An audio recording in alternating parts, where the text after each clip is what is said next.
All right, let's jump into another deep dive. This time we're tackling what it means to be a peacemaker, especially now when things feel, well, anything but peaceful. For sure. We're going deep into a talk by Elder Neil L. Anderson called Following Jesus, Being a Peacemaker. Oh, I remember that one. It was back in the April 2022 General Conference Yep. of the Church of Jesus Christ of Latter-day Saints. Right. Elder Anderson really doesn't hold back. No, he doesn't. He talked about these sobering days of commotion, contention, and suffering. Yeah, he really captures the feeling of our times. It really gets you thinking, how do we cultivate peace in the middle of all that chaos, especially online? Yeah, the internet can be a wild place. It can. It's interesting how the talk starts by acknowledging the good and bad of social media. Uh-huh. It connects us in incredible ways, but it also, it amplifies everything. Exactly, like one voice can reach millions instantly. Yeah, and that's where it gets tricky. It's like those fiery darts he talks about. Right. Now they're like digital missiles of negativity. So how can we even start to be peacemakers in that environment? Well, the talk actually gives us a really clear definition. Okay. It says, peacemakers are those who quench the fiery darts of the adversary.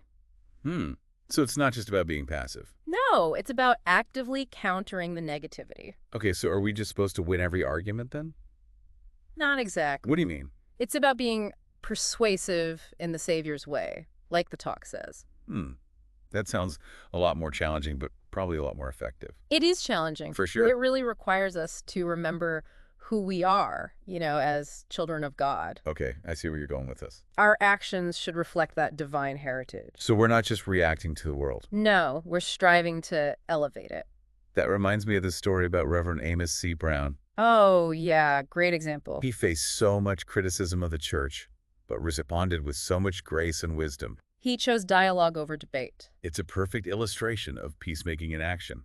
He really modeled how to build bridges instead of burning them. Exactly. He stood firm in his own beliefs. Uh-huh. But he also acknowledged the other person's perspective. That's so powerful. It really makes you think about how we respond to criticism in our own lives.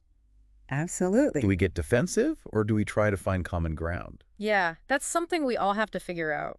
Yeah. It's where the talk brings up those two key principles: God's gift of agency and the existence of opposition in all things. Okay, let's unpack that a little. Yeah. So free will basically means people are going to choose different paths. Right, even if those paths completely contradict ours. And opposition. Yeah. Well, that's just part of life, isn't it? It's woven into the fabric of existence. Meaning we shouldn't be surprised when we run into disbelief or negativity. Especially online, right? Yeah, where one dissenting voice can feel like a whole army. It's part of being human.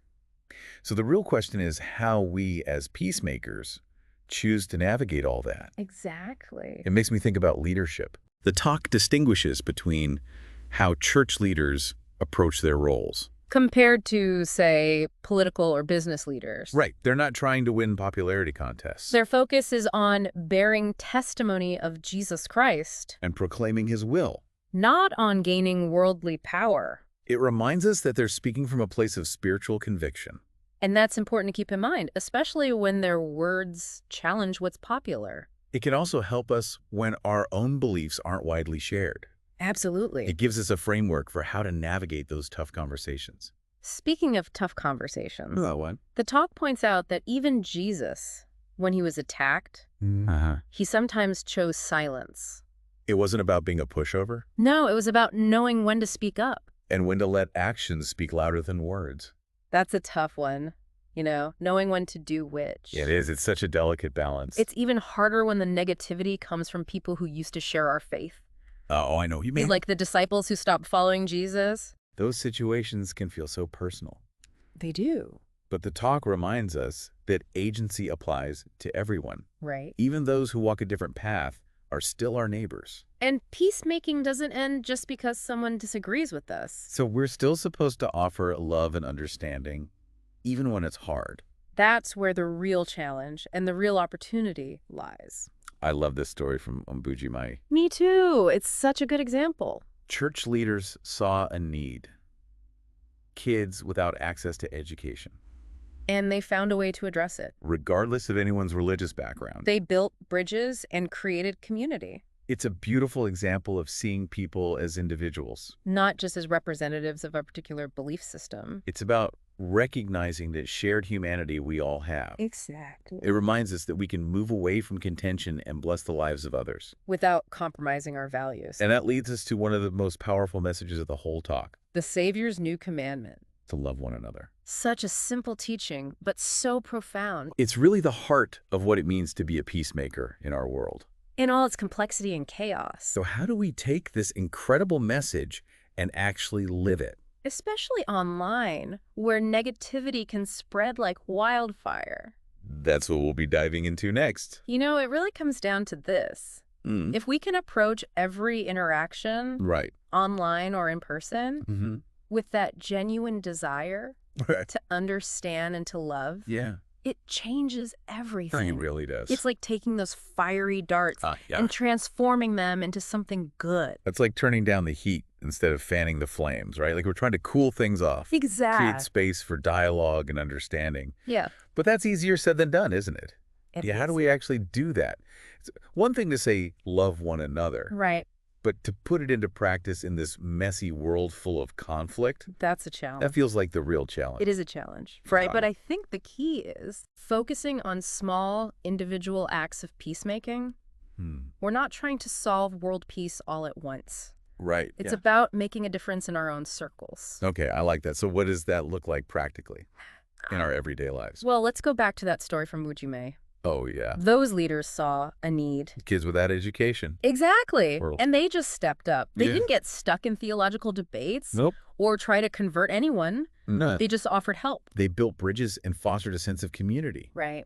That's such a powerful example of seeing people as people, Yeah. not as just representing a belief system. It's about recognizing our shared humanity. Exactly. And sometimes Sometimes. it's as simple as really listening Yeah. Listening with empathy. when someone's sharing a viewpoint different from our own, Or saying something kind to someone who's feeling down. even if they've been critical of us or our beliefs. Yeah. So choosing kindness over contention, Even when it's hard. even when it's hard. And remembering that peacemaking doesn't mean compromising our beliefs. Right. It's about living those beliefs authentically Uh-huh. while respecting the choices of others. And their perspective. Creating space for dialogue and understanding even when we disagree. So it's about shifting our focus outward. Outward, yes. Instead of getting caught up in our own anxieties or feeling defensive, Exactly. we're actively looking for ways to serve and bless others. That's where the real power of peacemaking lies. I love that. It's not just avoiding conflict. It's about creating a ripple effect of positivity. That can touch so many lives. Imagine this. One small act of kindness, Yeah. inspiring another, and another, and another. It's like planting a seed that grows into something so much bigger, That's a beautiful thought. especially in a world that feels consumed by negativity. We have the power to choose a different path, They do. to be instruments of peace, even amidst the chaos. So what does all this mean for our listeners? We've explored this idea of peacemaking, but how do we actually make it real in our lives? I think that's the question we each need to ask ourselves. Okay. Where do we see opportunities to quench those fiery darts in our daily lives? Yeah. What small acts of love and understanding can we offer? Regardless of people's beliefs. Exactly. And how do we find that inner strength Yes, that resilience. to stay true to our values Yeah. while engaging with the world in a positive way? It's not easy, These are tough questions. but asking them, Just asking them feels like a step in the right direction. it is absolutely. Even if we don't have all the answers right now, Right. just seeking to be better peacemakers. Yeah.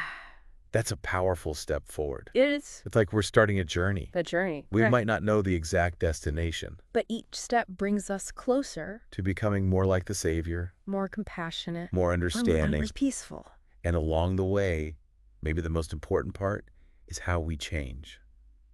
The transformation within us, Becoming the kind of people who radiate peace. even in the middle of a storm. I love that. That's a powerful testament to everything we've been talking about. So as we wrap up this part of our deep dive, Okay. I want to leave you with a question. All right. It's stuck with me ever since I first read Elder Anderson's talk. I'm ready. In a world defined by division and conflict, where do you see opportunities to be a peacemaker? What small acts of love and understanding can you offer? Because those small acts, those moments of connection and compassion, are where we truly embody the spirit of peacemaking. Yeah, it's like those ripples, spreading out farther than we can see. It is. It really is. Those small acts can make a bigger difference than we realize. Absolutely. And it's so interesting how this idea of peacemaking connects back to how Elder Anderson sets his talk. He doesn't shy away from reality, does he? No, not at all. He talks about those sobering days. Yeah, of commotion, contention, and suffering. It's a pretty accurate picture of the world, isn't it? It really is. But then he offers this amazing message of hope. This call to be peacemakers, even in the middle of all that. It's like he's saying, okay, yes, things are messy, but we don't have to be swept up in the negativity. we can choose a different way. Exactly, a different path. And that path, like we've been talking about, Yeah. it's made up of those small acts of love and kindness and understanding, It's about building those bridges instead of walls. choosing to heal instead of hurt. And remembering that we're not alone in this. Oh, that's so important. We have the Savior's example to guide us.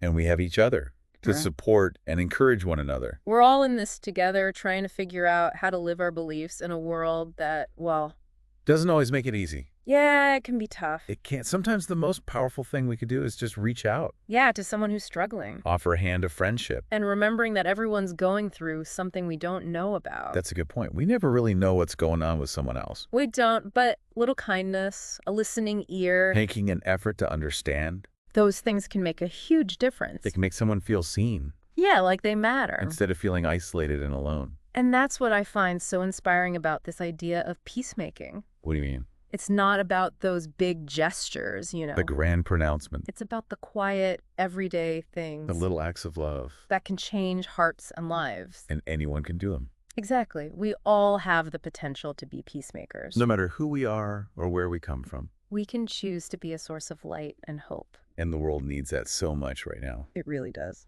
So as we wrap up this deep dive into Elder Anderson's talk, Yeah. I hope everyone listening will walk away feeling like they have a purpose A commitment to looking for those opportunities to be a peacemaker. in their own way. And remember, Yes. even those little acts of love and kindness, It can have a huge impact. they can create those ripples of peace that spread out far and wide. So thank you for joining us. Yeah, thanks for being here. Until next time, keep looking for those opportunities To quench those fiery darts. and spread that light wherever you go.